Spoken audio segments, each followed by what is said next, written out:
Décision Plus est au service des investisseurs boursiers depuis 1987, au tout début de l'autonomie boursière. Notre logiciel de graphique Market Vision Plus et notre logiciel de code dynamique Trader Plus en ont fait sa renommée. Nous sommes encore ici parce que nous évoluons sans cesse et que nous servons bien nos clients. Découvrez nos produits et services spécialement conçus pour l'investisseur actif et autonome dans la boutique Décision Plus. Le logiciel de graphique Market Vision Plus est en français. C'est le logiciel le plus utilisé par les investisseurs de chez nous. C'est lui que vous voyez dans le feu de l'action. Trouvez, classer et analyser plus facilement avec cet outil sans pareil pour suivre la bourse et prendre les meilleures décisions. Gardez vos titres à l'œil avec Market Vision Plus. Consultez la boutique Décision Plus pour en faire l'essai pendant 10 jours sans aucun frais, c'est garanti. Laissez-nous vous guider pour analyser la bourse et prendre vos décisions. Les analystes de Guru.tv feront tout le travail pour vous. De minute en minute, nous classons les titres selon leur situation technique. Nous révélons les signaux d'achat et de vente. Nous publions des recherches poussées et nous prodiguons des conseils en temps réel. Ça commence avant l'ouverture et ça se poursuit jusqu'à la fermeture des bourses. Profitez de chaque cycle boursier avec Guru.tv. Trader Plus, l'instrument du day trader. 50 cotes qui clignotent en même temps. Autant de listes que vous voulez. Graphiques à la seconde. De 3 à 30 graphiques. Des alarmes à volonté. Des listes de cotes préparées. Des modèles graphiques préparés. Prêts à faire feu. Achetez, vendez avec Trader Plus.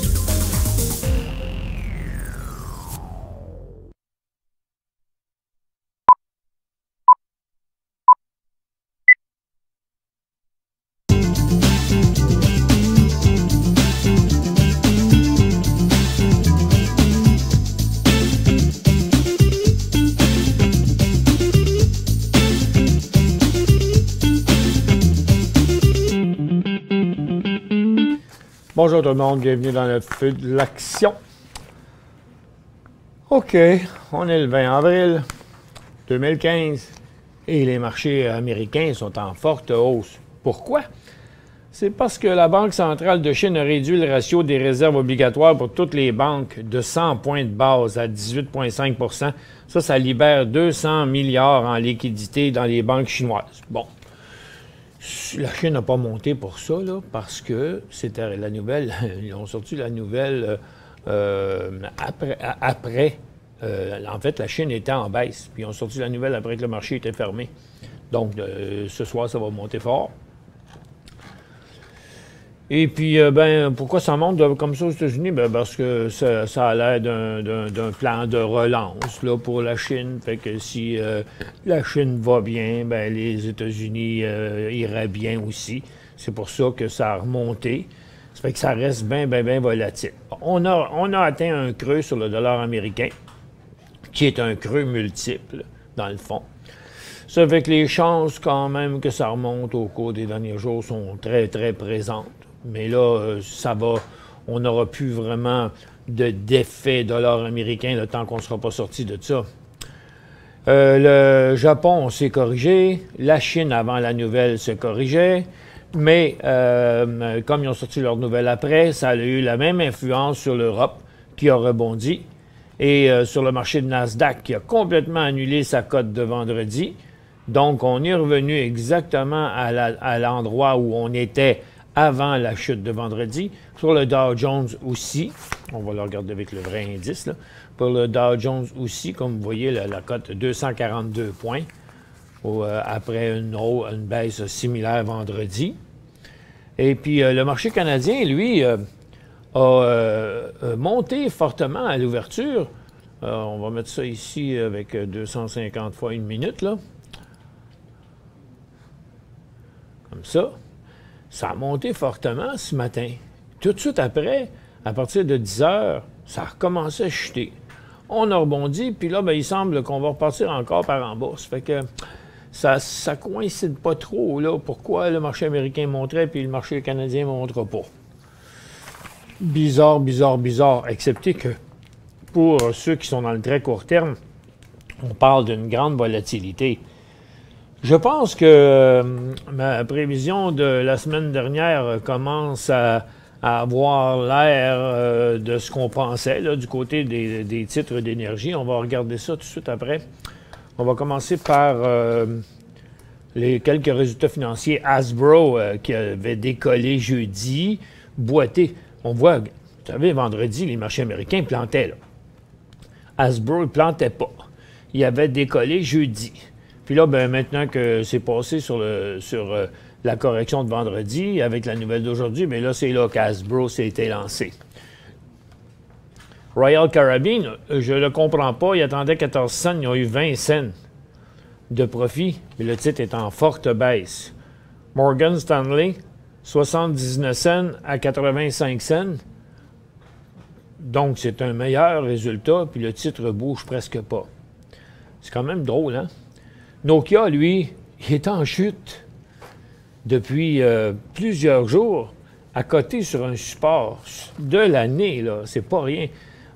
C'est toute une formation quand même pour Nokia. Hey, regardez, avant, c'était un titre volatile depuis un méchant bout de temps. Toute l'année 2014-2015, il n'y a pas eu grand-chose là-dedans. Puis c'est quoi la nouvelle aujourd'hui? C'est qu'il envisage revenir sur le marché de la téléphonie mobile pour les consommateurs. Bon, Raytheon, ils vont acheter une firme de cybersécurité, WebSense, de la firme de capitaux privés Vista Equity, c'est parce qu'ils descendent. Comcast, lui, ne bouge pas du tout, et Warner, qui ne bouge pas vraiment non plus, malgré la forte hausse du marché américain. Ils vont rencontrer le ministère de la Justice cette semaine pour négocier des concessions possibles pour obtenir l'accord de fusion. Ils veulent fusionner ces deux-là.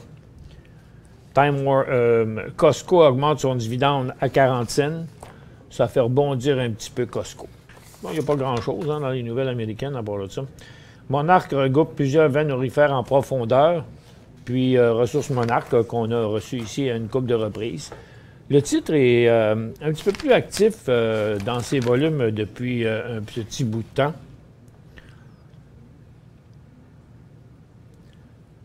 Balmoral fait un petit rebond. Ils ont trouvé une teneur de 19,55 grammes par tonne au lac Bug sur sa propriété martinière au Québec. Bon, Ariane ne bouge pas sur cette nouvelle-là qui est écrite en rouge. Reçoit une demande d'arbitrage pour une demande frivole. La réclamation découle d'un contrat de service d'1 an conclu entre la société et des consultants. Les consultants affirment qu'ils ont le droit de recevoir une commission égale à 5 % sur un financement de 200 millions. Ce financement présumé n'a jamais été obtenu par Ariane. Donc, ils veulent un pourcentage d'un financement qu'ils n'ont pas eu.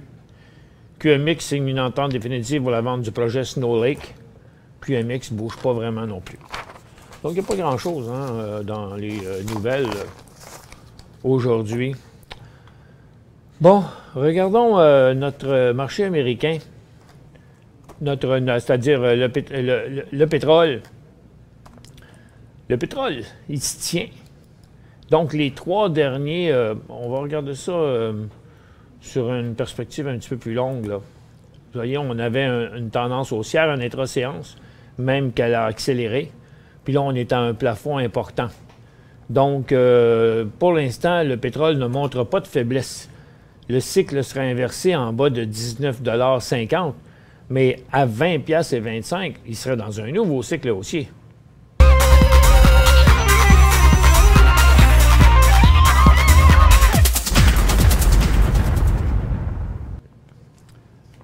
Donc, c'est ce que je vous disais la semaine dernière, malgré que tout ce qui semblait, tout ce qu'il y avait dans les nouvelles semblait indiquer que le pétrole était pour descendre encore, mais ça fait déjà 1 mois et demi maintenant, là, presque 1 mois et demi, 5 semaines que le pétrole est en hausse. Le gaz, lui, retourne à la baisse vers son support, mais vous voyez que les titres pétroliers se tiennent bon. Ce que je vous disais la semaine dernière, c'est que je croyais qu'on était sur un creux là. Je le crois encore. Et même si ça n'a pas donné suite encore là, au-dessus de ce sommet-là, pour l'instant, ça reste quand même assez fort et c'est une résistance importante. Donc, je pense qu'il y a moyen on pourrait voir quelques titres performer. Il y a eu plusieurs débuts de nouveaux cycles haussiers aujourd'hui dans les pétrolières. Si on voit ici, regardez, il y en a plusieurs en reprise. Trinidad Drilling qui débutait un nouveau cycle haussier, Ancana, Whitecap et plusieurs autres aussi. Ils se sont repliés un peu, là. Trilogy continue aussi. Donc, il y a plusieurs titres là qui débutaient des nouveaux cycles haussiers ce matin, comme Bonterra Energy aussi. Du côté de l'or, le Straight Track Gold, son affaire ne s'arrange pas vraiment. On a un recul ici vers le support.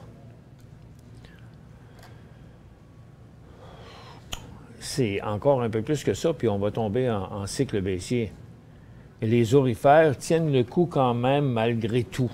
Donc, je pense que tant et aussi longtemps qu'on ne sera pas clairement sorti de cette situation-là, ben, on doit retenir, garder nos positions, si on en a, pas en acheter, si on n'en a pas, puis définitivement attendre que le marché nous montre la vraie direction.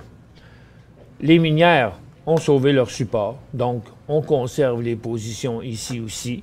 On n'achète pas tant que ça ne passera pas, là, mais il y a quand même le pétrole et les minières qui sont à surveiller là, au cours. Puis en théorie, ce qu'on vient d'apprendre sur la Chine, qui pousse le marché américain de 230 points pour le moment à la hausse, est quelque chose qu'on aurait dû voir favorable aussi pour les minières. Parce que si la Chine se réveille, bien, la demande aussi devrait pour les produits miniers devrait se réveiller aussi. Mais pour l'instant, ça ne veut pas y aller encore. Ça fait que l'or, l'argent, les mines sont en phase neutre et à surveiller. Ça ne peut pas rester longtemps comme ça, là. On doit quand même... il faut toujours bien falloir que ça prenne une direction en quelque part. On va ouvrir la barre. Est-ce qu'il y avait des questions de la semaine dernière, Maxime? Je n'en vois pas là, sur la tablette. Hein? Si, je ne sais pas de combien de jours elle date aussi. De vendredi? OK. On va regarder ça.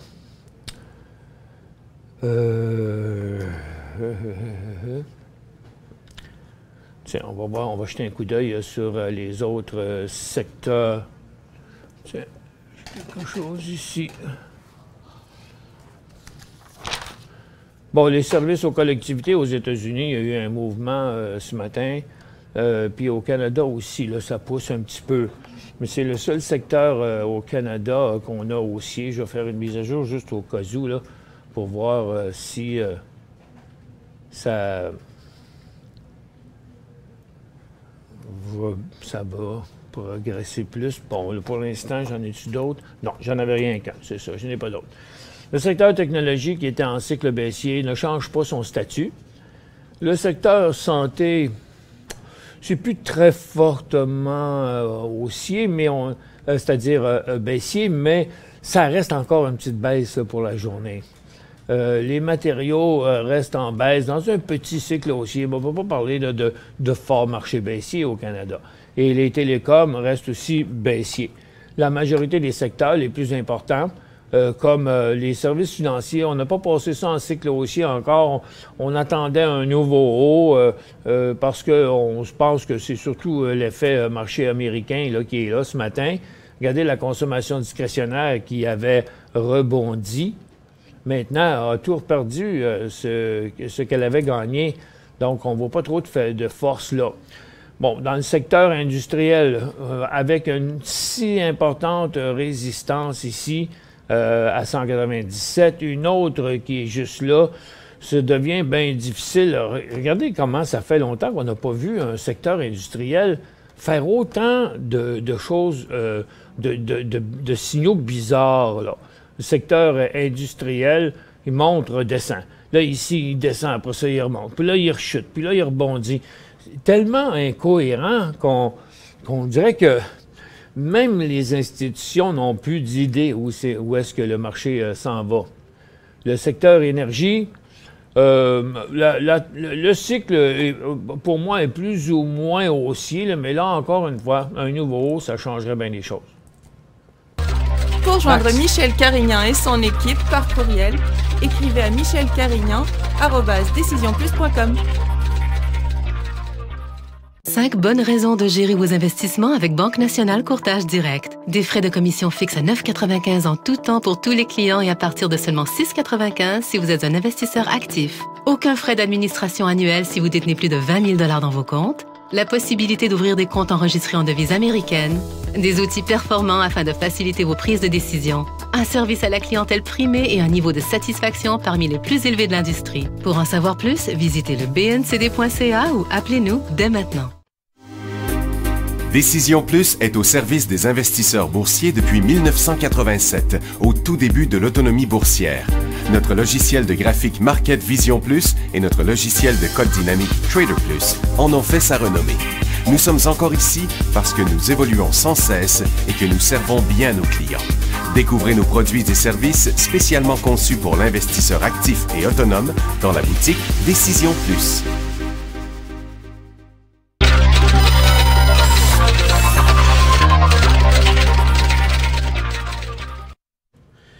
Bon, on a eu un petit changement de personne qui va faire l'émission. Là, Michel, là, il y a un petit problème. Là, il y avait une urgence à régler ailleurs. Donc, on était rendu. On a un secteur vraiment qui se démarque aux États-Unis, c'est les services aux collectivités. On va regarder ça ensemble, puis après ça, on va répondre aux questions. On va regarder un petit peu aussi qu'est-ce qu'on avait comme intra-séance. Donc, utilité, oui, on a un double sommet qu'on n'a pas encore passé. Mais on était dans une formation neutre depuis à peu près le 7 avril. On la brise aujourd'hui. On a quand même plusieurs titres intéressants. XLU, ça c'est l'équivalent du iShare, c'est le SPDR Spider. C'est une fois l'indice, donc 2%, 2,6, c'est la même chose. Puis après ça, on a des élans quand même intéressants. Les services aux collectivités, ça bouge à la hausse souvent quand les taux vont baisser. Puis l'autre chose, donc c'est quand même un secteur qui est intéressant là, quand il commence à avoir beaucoup de volatilité. Ça verse des dividendes fiables, puis souvent ça a des revenus assez... sans beaucoup de volatilité. La majorité, c'est des compagnies aussi qui sont américaines à 100%, qui vont chercher leurs revenus en dollars américains. Donc, pas de problème de taux de change comme certaines compagnies peuvent avoir en ce moment comme résultat financier. Par contre, aller chercher un 10%, ça ne se fera pas en 2-3 jours. Il faut réaliser que ce secteur-là, ce n'est pas le secteur le plus rapide. Donc, exemple, on prend Aqua American, qui est un des plus beaux élans aussi parce qu'on a trois creux positifs. Il pourrait se rendre à 28 $. Là. Donc, on parle d'environ 60-85 sous, 3%. On avait aussi Aqua American puis American Water. Lui, il a dégonflé un petit peu. Dans les autres intéressants, Dominion Resources, élan aussi clair. Lui, si on s'en va jusqu'au sommet, 79. Donc, on a 6 $ ici, presque 10%. Un des plus intéressants sûrement. Mais l'autre avantage, c'est que le potentiel de perte n'est pas très grand aussi. Si on sort à 71 $, mais on perd 2,5 $, donc environ 3% pour en faire 10, qui est quand même un bon ratio. On a aussi Duke Energy qui est assez intéressant. On peut aller de 78 à environ 87. Donc ici, là, on a de la place pour faire un 10%. Le double sommet, il est à 83,5. Donc on a quand même un 5 $ à aller chercher. Consolidated Thompson aussi est intéressant. On reprend à la hausse. On a un certain potentiel. C'est difficile de savoir où il va arrêter, mais disons 65 $, ça donnerait 5%, mais on a de la place pour faire un autre 5%. NRG, il est en élan aussi. On voit qu'on inverse à la hausse. Lui, il y a peut-être, par exemple, un petit peu plus de résistance à tous les niveaux. On a aussi Entegris Energy Group qui est en élan aussi. Potentiel d'aller jusqu'à environ 83 $. Donc ici aussi, on peut aller chercher un 10%. Même chose avec DTE Énergie.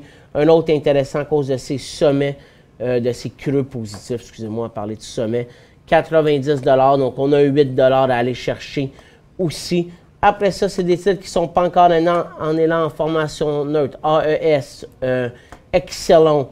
Même chose avec ben lui, il pourrait être en élan, là, mais il y a beaucoup de résistance. C'est peut-être ça son plus gros problème. UG, il faudrait qu'il redonne un nouveau sommet à la hausse. Même chose avec Great Plains, Nextera. Donc, c'est un de nos secteurs les plus intéressants en ce moment. Teco Energy, il n'est pas loin. Wisconsin Energy, c'est un élan aussi. Donc, si vous voulez toute la liste, c'est publié sur Guru.tv. Pour ce qui est des intra-séances qu'on avait ce matin, on va regarder ça ensemble. Bon, First Quantum, dans le secteur minier, ça prend un autre coup à la hausse. VIMC, qui était quand même un des intéressants, mais le plus beau, c'était BIOC, BIOC sur Nasdaq. On a eu plusieurs points d'entrée. On s'est corrigé un peu, on se stabilise, mais on peut l'acheter dans ce coin-là, ici aux alentours de 2,84, puis on sortirait vers les 2,76, donc 7 sous, environ 3 %. Un autre assez intéressant qui a monté ce matin, puis qui semble vouloir remonter, c'est ANTH, Antera Pharmaceutical. Lui, par contre, le point d'entrée, si on l'achète ici à 4,74, moi, je n'attendrai pas de tomber à 4,55. Je ne pense pas que 20 sous, c'est intéressant. Même 4,60, c'est 15 sous, là, c'est 3 %, ça tolère un peu plus, mais on pourrait là, très bien là, sortir s'il décroche de son couloir aussi. Ici, ça permettrait de minimiser les pertes. On avait quelques élans intéressants qu'on va regarder ensemble. Ça commence avec Discovery. Donc là, on a une bonne résistance ici, mais on voit qu'on redonnait un élan aussi. On en avait donné un premier, puis un deuxième. On a aussi New Oriental Education, donc titre dans l'éducation. On reprend notre tendance à la hausse.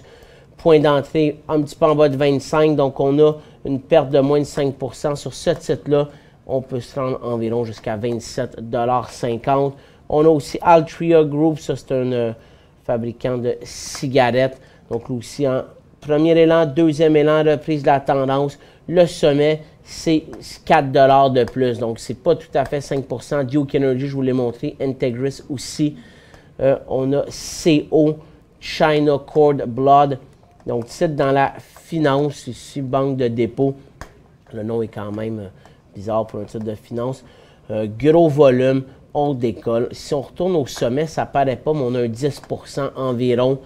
On avait First Majestic au Canada là, qui ont décroché, mais là, il a rebondi, donc on oublie ça. Puis l'autre titre, ben, c'est Pretium Resources. On en a parlé ce matin sur Guru.tv. On peut se rendre jusqu'à 6,31 $, ce qui nous donne un potentiel de 10 %. On peut toujours attendre de voir, par contre, l'or puis l'argent le décrocher. On sait que Pretium, c'est dans les diamants. Donc, ça ressemble pas mal plus à de l'or qu'au secteur des mines et métaux de base qui, lui, est en rebond en raison, on l'a dit, de First Quantum qui est pas loin d'être un élan haussier. Puis on a Tech aussi qui rebondit. On va aller à la pause tout de suite, puis après ça, on va revenir avec vos questions du jour.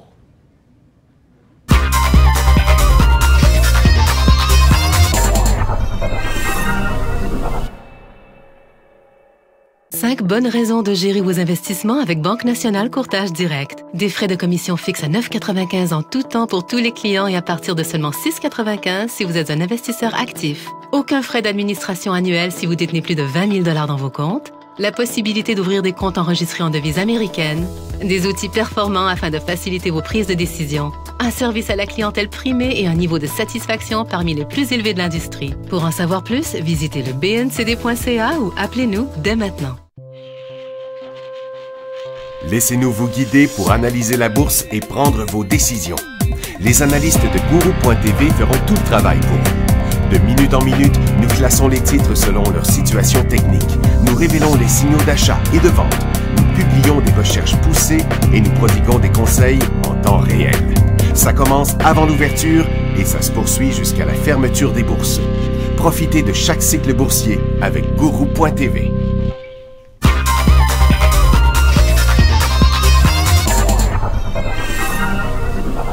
Bonjour, bienvenue. Bon, donc on répond aux questions. Donc on commence avec CXV sur Vancouver.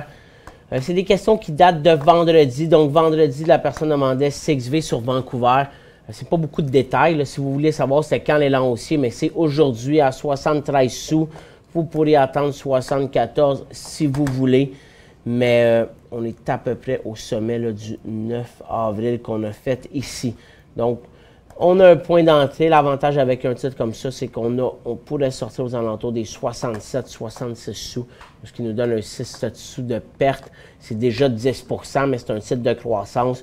Donc, le potentiel de perte est tout le temps plus élevé. Il faut le savoir, le niveau de risque est plus élevé avec un titre de croissance. Stornoway Diamond, ben, analyse SWY puis VGD Toronto. Donc, ben, c'est complètement neutre en ce moment. Pas grand-chose à dire. On avait fait une belle hausse ici. Là, je ne me souviens plus de tous les détails. Aux alentours de 67,5, je serais confiant. Idéalement, sur un volume en augmentation, on aurait un point d'entrée. On pourrait retourner à 72 cents et peut-être plus. VGD dans l'or, ben, ce n'est pas un titre qui est intéressant du tout. On est en baisse. C'est moins beau que la majorité des titres orifères. Je pense qu'il y a des plus beaux titres orifères que ça. Si on veut jouer le secteur orifère, REN, achat. REN, c'est pas un achat, c'est un titre qui est quand même intéressant pour l'intra-séance dans l'énergie. On a eu beaucoup de mouvements, mais l'élan aussi, c'était vraiment le 14 avril. Depuis ce temps-là, on est en continuité, presque pris 50 % de hausse. Il faudrait qu'il se stabilise là, quelques jours entre 1,50 et 1,25 pour avoir un point d'entrée sur REN. LRE, notre avis, donc... LRE Toronto, c'est pas le bon. On va aller écrire LRE Toronto ici. Donc, Long Run Exploration, c'est dans l'énergie aussi. On a une belle formation neutre, comme tous les titres d'énergie ont en ce moment. Il y en a qui c'est plus fort, il y en a qui c'est moins fort.